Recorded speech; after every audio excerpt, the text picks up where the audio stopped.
Hello friends, class 10 की math में आज हम आपको एक्सरसाइज 8.2 बताएंगे। लेकिन उससे पहले आपको कुछ विशेष कोणों के त्रिकोणमितीय अनुपात जानने होंगे। ये मैंने हेडिंग डाल रखा है कि कुछ विशिष्ट कोणों के त्रिकोणमितीय अनुपात। ये विशिष्ट कोण हैं 0, 30, 45, 60, 90। कुछ अन्य भी हैं 120, 150, 180 अंश। लेकिन मूल रूप से अगर हम देखें तो 0, 30, 45, 60, 90 हैं। इसी से मेरा मैक्सिमम काम बन जाता है। इनके विशिष्ट कहने का कारण यह है कि हम sin 0 का मान याद कर सकते हैं, sin 30 का मान याद कर सकते हैं, 45 का मान याद कर सकते हैं। जैसे sin 45 हो तो उसका मान मैं याद कर सकता हूँ, cos 45 हो तो उसका मान ज्ञात कर सकते हैं, tan 45 मान हो तो उसका मान हम याद कर सकते हैं।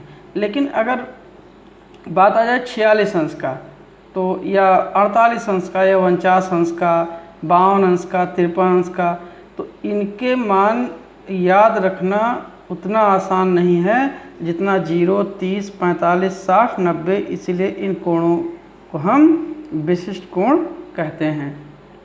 तो इन विशिष्ट कोणों के त्रिकोणमितीय अनुपात हमें ज्ञात रखने पड़ते हैं, अन्यथा हम त्रिकोणमिति के सवाल नहीं लगा सकते हैं।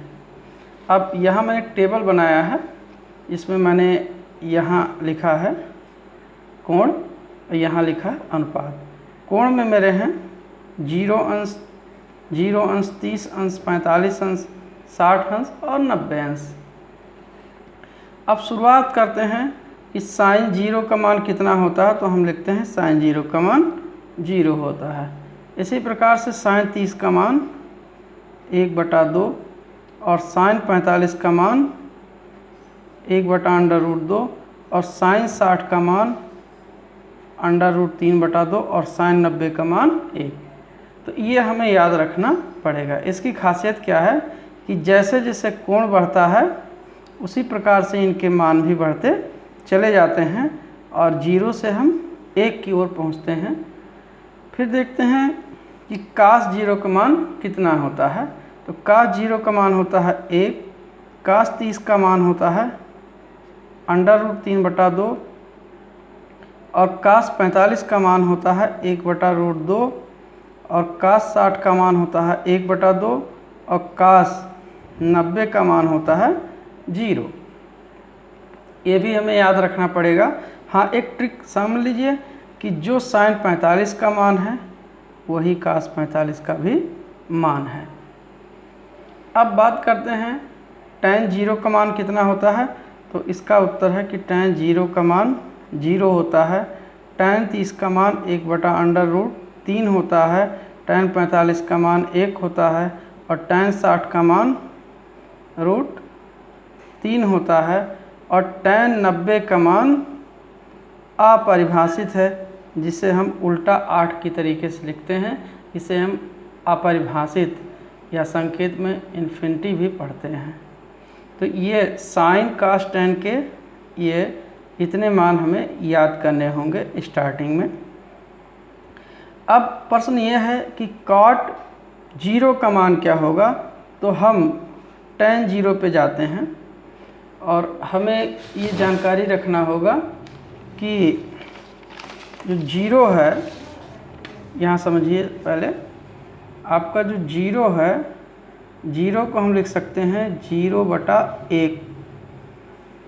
तो tan 0 का मान यहाँ हमने 0 लिख रखा है, तो इसको हम समझेंगे 0/1 और cot थीटा tan थीटा का व्युत्क्रम होता है। तो जब हम cot थीटा पे आएंगे तो हमारे पास फार्मूला है 1/tan थीटा का। तो 1 और यहाँ पर हम थीटा की जगह पर tan थीटा का मान 0 के रेस्पेक्ट में रख देंगे 0। तो 1/0 अपरिभाषित हो गया। ये एक संकेत है, बराबर नहीं होता, ध्यान रखना है। तो इसलिए cot 0 का मान हो गया अपरिभाषित या इन्फिनिटी।